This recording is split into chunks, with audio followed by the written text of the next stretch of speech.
Hello everyone. Hello everyone. Hello everyone. My name is Prashant and I welcome to all math mentors of Madhepura. चलिए आज की class को start करते हैं। आज एक बेहतरीन क्वेश्चन से स्टार्ट करते हैं इस क्लास को। बहुत ही मज़ेदार क्वेश्चन है बट वेरी इजी है। थोड़ी सी इसमें कंसेप्ट की आवश्यकता है, वो कंसेप्ट आपको पता होना चाहिए। चलिए फर्स्ट क्वेश्चन से आज की क्लास को स्टार्ट करते हैं। क्वेश्चन आपकी स्क्रीन पर ये रहा।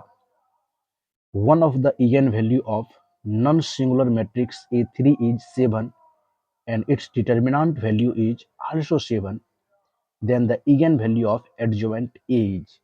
यहाँ से डायरेक्ट आप निकाल सकते हैं eigenvalue of adjoint A।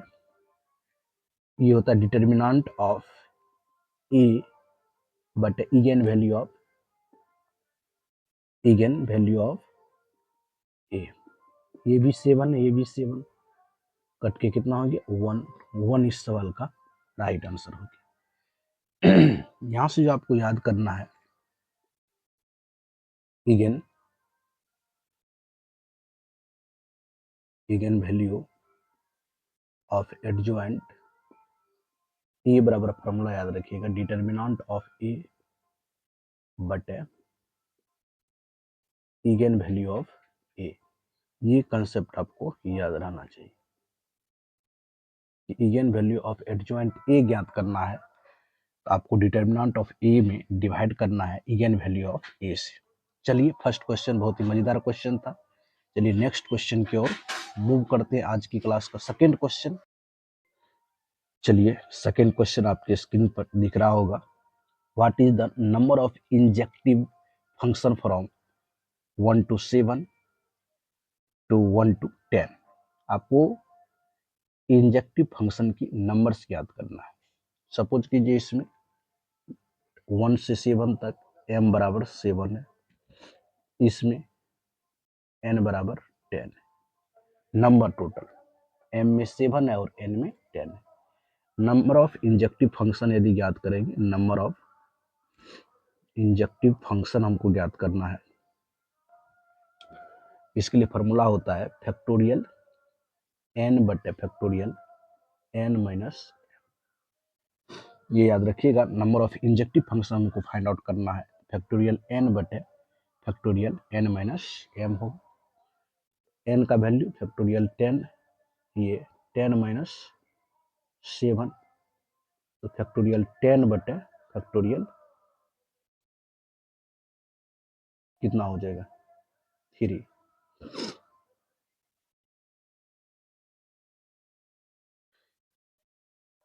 Factorial 10 बटे फैक्टोरियल 3 इस सवाल का राइट आंसर हो जाएगा। ऑप्शन सी जो है इस सवाल का राइट आंसर हो जाएगा।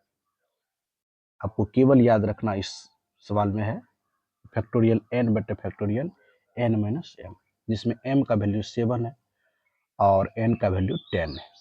तो फैक्टोरियल 10 बटे फैक्टोरियल 3 जो है इस सवाल का राइट आंसर हो जाएगा। ऑप्शन नंबर सी जो है इस सवाल का राइट आंसर है। चलिए नेक्स्ट क्वेश्चन की ओर मूव करते हैं।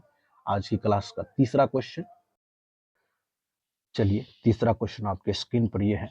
N element of alpha of a ring is said to be a nilpotent if alpha 1 for some n बराबर 0, alpha m equal to 2 for some m greater than 1।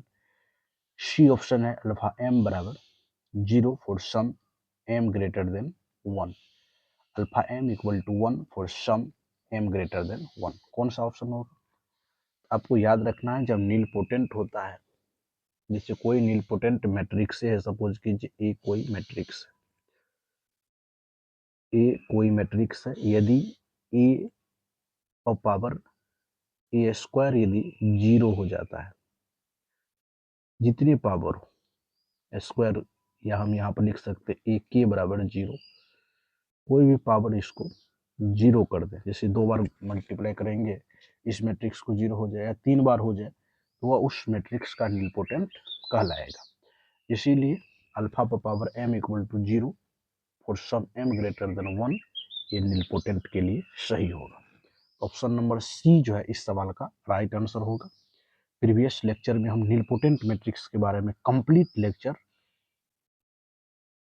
आप देख लीजिए, वहाँ नीलपोटेंट मैट्रिक्स का एक 10 मिनट्स का एक वीडियो बनाया हुआ है, उसमें सारा concept all previous year question उसमें बताए हैं। चलिए नेक्स्ट क्वेश्चन को मूव करते हैं। आज की क्लास का फोर्थ क्वेश्चन आपके स्क्रीन पर ये रहा। चलिए फोर्थ क्वेश्चन आपके स्क्रीन पर रहा, which of the flowing represent triangular equality, जिसमें आप लोगों को 4 ऑप्शन गिवन है और ट्रायंगुलर इक्विलिटी आप लोग जानते होंगे कि D X Y plus D Y Z greater than equal to D X Z होगा। ऑप्शन सी जो है इस सवाल का राइट आंसर हो जाएगा। इसमें कुछ इजी क्वेश्चन है। चलिए क्वेश्चन 5 की ओर बढ़ते हैं। फाइंड द नंबर ऑफ सब group of cyclic group of order 50। Order 50 का आपको नंबर ऑफ सब ग्रुप ऑफ साइक्लिक ग्रुप दिया हुआ है। देखिए, फाइंड द नंबर ऑफ सब ग्रुप, नंबर ऑफ सब ग्रुप फाइंड करना of a cyclic group of order 50 के लिए इसको लिख सकते हैं 5 का स्क्वायर और 2 का, यहाँ से 2 + 1, यहाँ से 1 + 1, ये हो जाएगा 3 × 2 6 इस सवाल का राइट आंसर हो जाएगा। चलिए 5 मोस्ट इंपोर्टेंट क्वेश्चन हम इस लेक्चर में कराए हैं।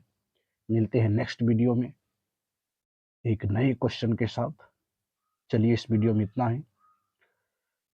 एंड तक देखने के लिए थैंक यू सो मच। धन्यवाद। जय हिंद, जय भारत।